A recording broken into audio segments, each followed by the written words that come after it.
man, Gary Sasse. We were teasing him beforehand that he might be a Bitcoin billionaire with his insights. He bought them on the first available day on the dark web or something, whatever Bitcoin billionaires do. A couple headlines. Obviously, there's a number of pieces today about the fallout and some repercussions of yesterday's demonstration at the NFL games. Who are the Patriots who decided to take a knee in protest, and what some of the ramifications are, both for the New England Patriots and the NFL. The demonstration isn't the only issue hitting the NFL right now, but also a series of studies and autopsies tied to CTE with some very disturbing numbers as what the implications are of playing football are to the long-term health. A former SEC football player, Gary Sasse, can speak to the long-term damage of. You look at it. Yeah, that's right.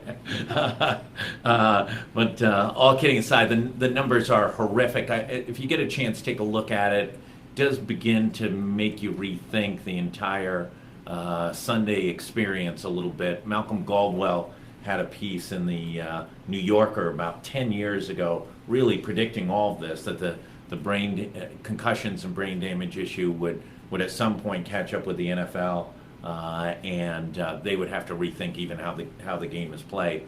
Also want to thank Deepwater Wind for their sponsorship of what we do on Mondays. But Gary, today the governor held a groundbreaking ceremony over on the 195 land on the Wexford project. We've written a lot about it. We're still writing about it. We'll have a piece tomorrow on this. This is supposed to be the spark that's going to kick off massive innovation and development on the 195 land. What's your take on what's taking place? Well, when Wexford was originally announced as a partner in developing the I-195 project, I was very excited because Wexford has a good track record working in other communities with other universities and with their medical establishments in innovation and development. So it was very positive. As the project is proceeded, we don't know a lot because they don't tell us a lot about the specifics of the transaction. What we do know is this, so I'll let people evaluate for themselves. We know there'll be an innovation center, Cambridge Innovation. We don't know how many people will work there. We don't know who they'll be training, but we know that'll be part of it.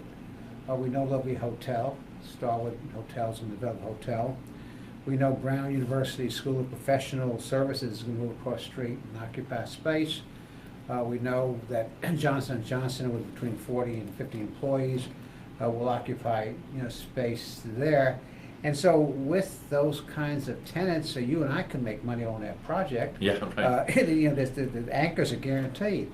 We also know that they've gotten over $40 million in tax credits from the state, and I tend to think that's probably an understated figure when you consider whatever tax stabilization agreements that they work out with the city.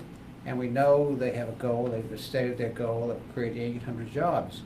Whether they're good-paying jobs, not good-paying jobs, whether they're replacement jobs, we don't know. So just based on what's out in front of us, one has to be really very, very skeptical that this Wexford project, which may turn out to be a good project, and we all hope obviously it does, you got to be a little skeptical that it's going to be the game changer some of the politicians are claiming it's going to be.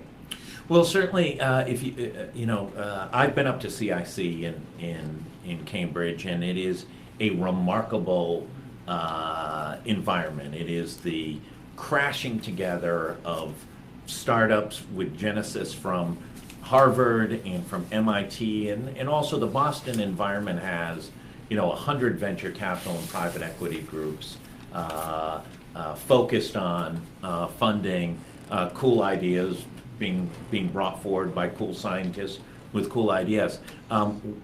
We don't have any venture in Providence or in Rhode Island. There's no specific. There's a couple of seed fundings, and then there's Cherry Stone, which may play the role of a venture group to some degree. There's a couple private equity groups, but they're not Rhode Island focused. They're looking at much larger deals. So it's not a very replicatable model to be able to take it to Providence. I think we're all hopeful that the magic that takes place up in Cambridge can be replicated here, but it's an incredible investment by the state taxpayers to begin to make this begin. And the two elements, and I think you hit on them importantly, Brown's moving jobs across the street, and J&J, who's gotten roughly $6 million, about $80,000 per position, is moving from Ship Street, where they just built out space with subsidies, just down the road, or there'll be additional jobs. I don't think there's a lot of clarity. The transparency issue is beleaguering and exhausting from a news organization standpoint. The number of times to ask a question, really for what the public ought to have an opportunity to be able to assess. Yeah, and so it's very hard to assess, but you got to be very careful that you don't oversell these projects. No one's against developing I-195. That was going to be the jewel. But question, when you look at what Wexford is doing, are we going to maximize the opportunities that existed from I-195 project, or are we not going to maximize these opportunities? Because we don't have a whole lot going, for us in terms of opportunity. The other issue you bring up is about scale, and this is no one's fault, but this is a constant problem in Rhode Island. A small state, 1 million people. We have one university, one college, one community college, several hospitals, but we don't have the scale of institutions that exist in Boston. And Mike McMahon, who was Director of Economic Development during the Cherry administration, had a piece in the Providence Journal not too long ago where he said we have to get smart. We have to figure out a way that we can see ourselves as part of the regional economy and collaborate and cooperate, with Boston. So if you take what Boston has and you take what we have, which is a very, very small fraction of what's up in Massachusetts, and can leverage it and work together, there may be synergies of scale. And what's very disturbing about our economic policy in the state is it's focused on real estate deals. I don't see how it's focused on regionalization or leveraging what assets exist in the region. And the other issue it's not focused on is productivity, because when you want to attract a company and make structural change, not one-offs, you have to demonstrate that by coming to your state, they are in a position to make the most productive use of their human, their capital, resources. And we have a real estate agenda. We don't have a productivity agenda. Yeah. Well, look, check in on Go Local tomorrow morning. We'll have more on the Wexford deal and some of the issues that we're trying to uncover for the public related to some of the transparency issues, including one of the questions being raised is, are taxpayers now subsidizing rent for Brown University? I think that's a reasonable question that should be answered. Let me jump over to PawSox. PawSox are about to have another hearing on their roadshow. There's some maneuvering here and there, some tidbits coming out, but at the end of the day, you mentioned last week you haven't come to a conclusion or a recommendation. You had a lot of questions. Are we going to get more answers during this process? Well, that's the purpose of the process, because I still have no personal position on this, and hopefully that if it's a legitimate independent process, the committee will scrutinize all aspects of the deal and get independent evaluation and inform the public on their findings. And it's not really complicated. We seem to make this more complicated than we have to. There are 3 basic questions that the committee has to answer. One is a political question. Is it appropriate to use taxpayer dollars to subsidize the building of a stadium? We could argue the philosophy of that all day, all night long. That's a political judgment that the committee has to make and explain why they made that judgment. And then the second question, is it a good deal economically? And there's 2 things they have to do. They really have to get an independent evaluation of the assumptions being used. Are the attendance assumptions good? Are the revenue assumptions good? We can speak in detail. They had the last attendance figures I saw for the PawSox were a little bit over 400,000. They're projecting about 590,000 the first year, then it falls back to 570,000. That's a big delta compared to what happened to other stadiums. Well, I'd like to know what is their evaluation, of of attendance. They're projecting that this project will produce more money, tax dollars, in the first year than the stadium in Providence. I'd like to know, well, why? Right. Maybe, is that the case? Are they counting things that are extraneous to the stadium, or aren't they? Who is the creditable independent expert that they will bring in? Because the only data I've seen, and the only data I think most of us have seen, is been developed by the Poor Sox and by some very qualified and competent consultants they brought in. But they still, I know they're getting their paycheck from. Right, that's right. And that's all I need to know. And so if the committee doesn't scrutinize that, if the committee doesn't come up with an independent assessment, are the assumptions good? Is it worth the risk? All this other stuff is intramural. And I am, I don't want to say I'm pessimistic, because they've had one hearing.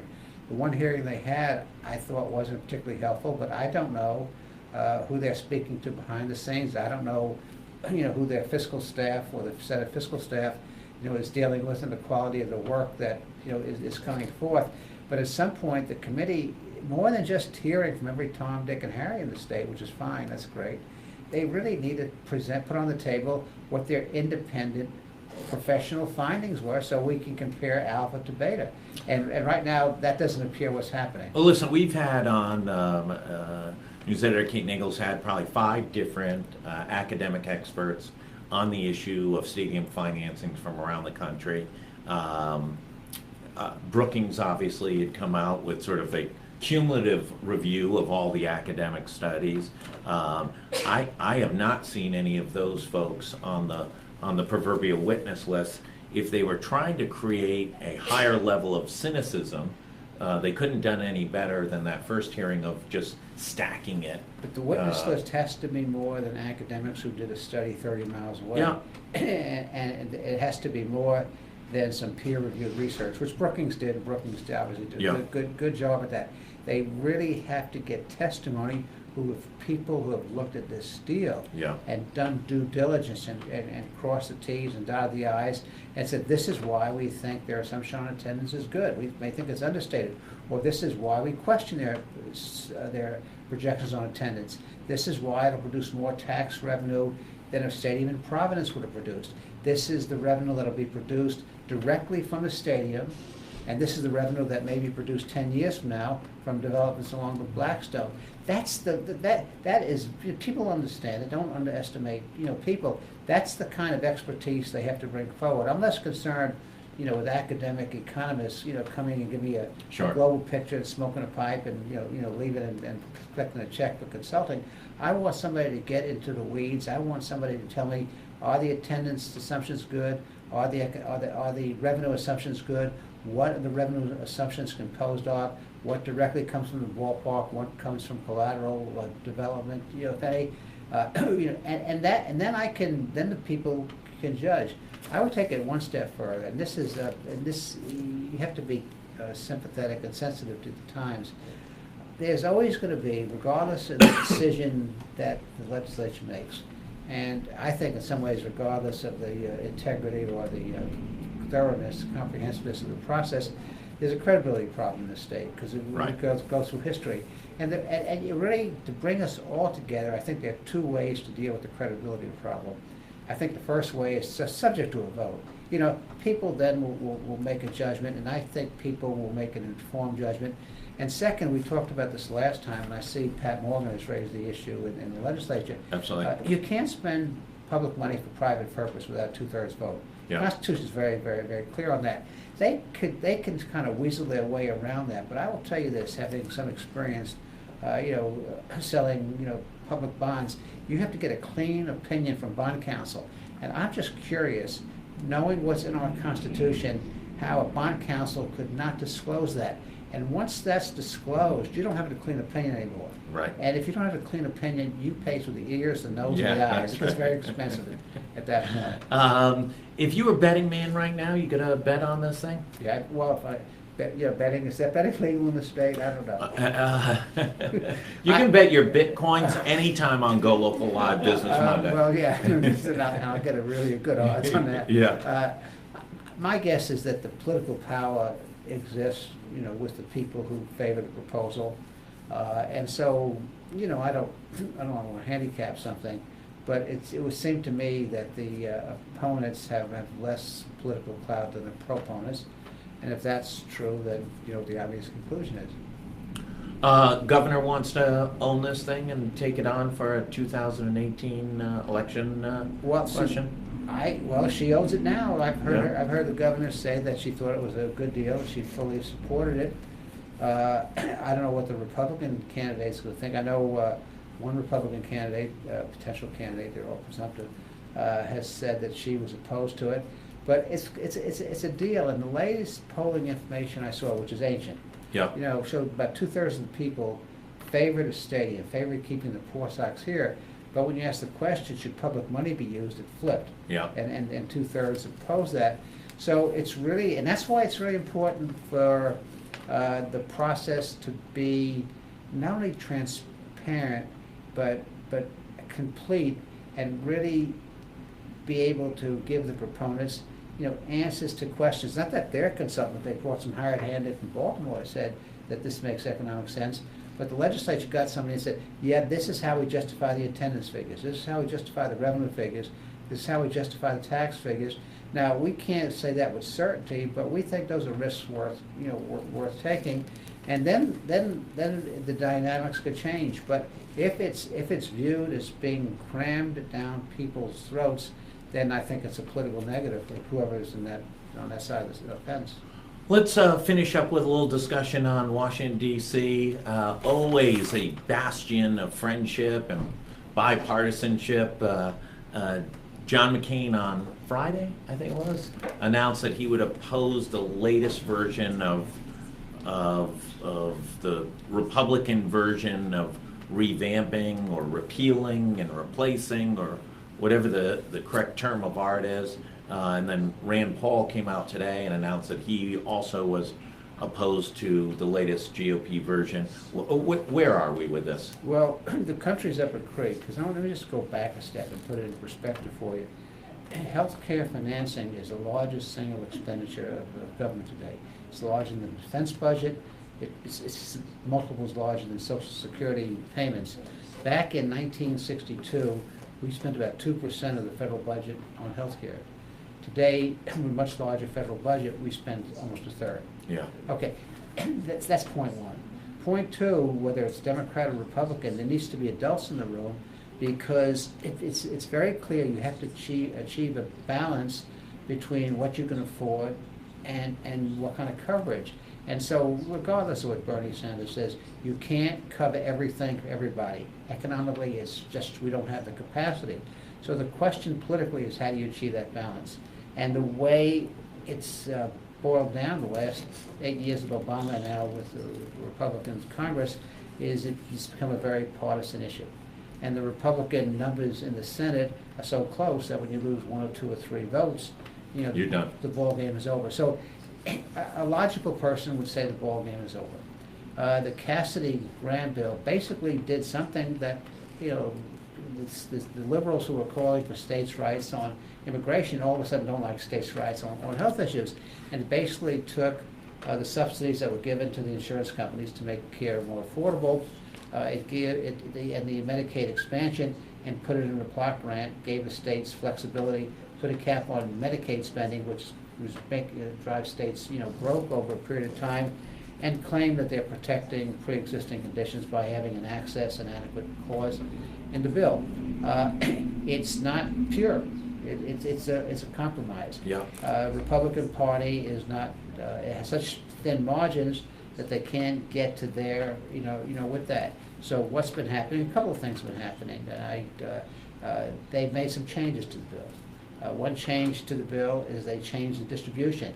And so now Alaska and Kentucky are getting more, and they Maine got a big boost. And they justify it by Medicaid for Native American populations.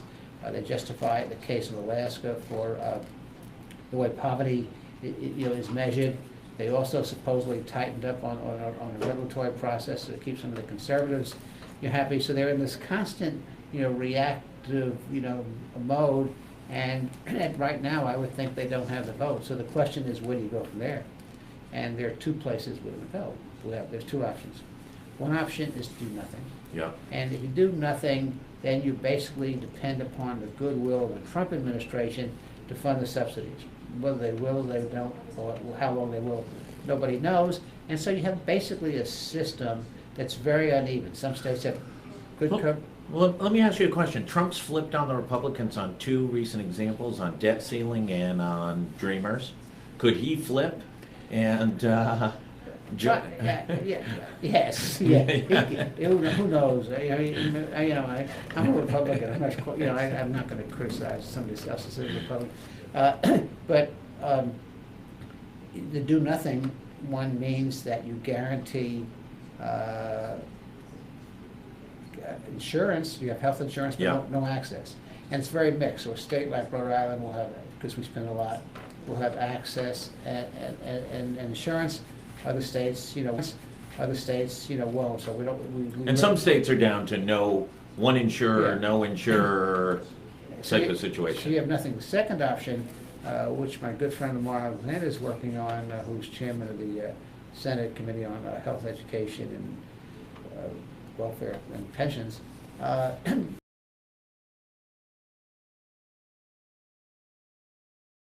And keep in mind, Trump can pull the plug because there's no funding for the subsidies. Absolutely. We'll fund the subsidies, Yeah. but you have to give us something back. And what you have to give us back, extreme flexibility, so states that want to waive the process can waive it. And that seems to be the embryo, for some type of deal going forward. But there's such extreme partisanship right now. 40 guys, ladies in the House can block it. Paul Ryan is not pleased with it.